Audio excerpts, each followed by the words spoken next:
শোনেন, নিজের কবরের ফিকির যে করে সে কখনো মানুষের পিছনে লেগে থাকে না। আমরা নিজের কবরের ফিকির করি আগে। ইয়া আইয়ুহাল্লাযীনা আমানু আলাইকুম আনফুসাকুম লা ইয়াদুররুকুম মান দাল্লা ইন ইহতাদাইতুম। আল্লাহ পাক সূরা মাইদার মধ্যে বলছেন, হে মুমিনগণ, তোমরা নিজেরা নিজেদের নফসের খবর নাও। যারা পথভ্রষ্ট হয়ে যাচ্ছে ওদের পথভ্রষ্টতা তোমাদের ক্ষতি করবে না যদি তোমরা হেদায়েতের উপর থাকো। আমি কবরে যাব, আমাকে 3টা প্রশ্ন করা হবে, আমি কি উত্তর দিব? আমি কি জান্নাতের সার্টিফিকেট পেয়ে গেছি? আমার পিছনে কি জান্নাতের সিল লাগানো হয়ে গেছে? তাহলে আমি কেন আরেক ভাইয়ের নামাজ নিয়ে কটাক্ষ করি? আমি কেন আরেক ভাইয়ের অমুক নিয়ে কটাক্ষ করি, অমুক মাদ্রাসা নিয়ে কটাক্ষ করি, অমুক ব্যক্তিত্বকে নিয়ে কটাক্ষ করি, অমুক আলেমকে নিয়ে কটাক্ষ? কেন আমি করতে যাবো কেন? এমন তো হতে পারে সে ব্যক্তি আমার আগে জান্নাতে চলে গেছে, আমি পড়ে গেছি পিছনে, হতে পারে না? হতে পারে কি না?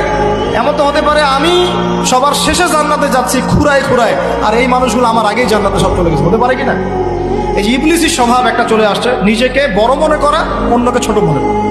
এই কাজ করতে গিয়ে আমরা কিন্তু ঐক্য নষ্ট করে ফেলছি। প্রিয় ভাইরা, সমালোচনার সংস্কৃতি বন্ধ করে ভালোর চর্চা করুন, হৃদ্যতা বাড়ান, আমল বাড়িয়ে দেন, নিজের কবরের ফিকির করি, নিজের কবরের ফিকির করি।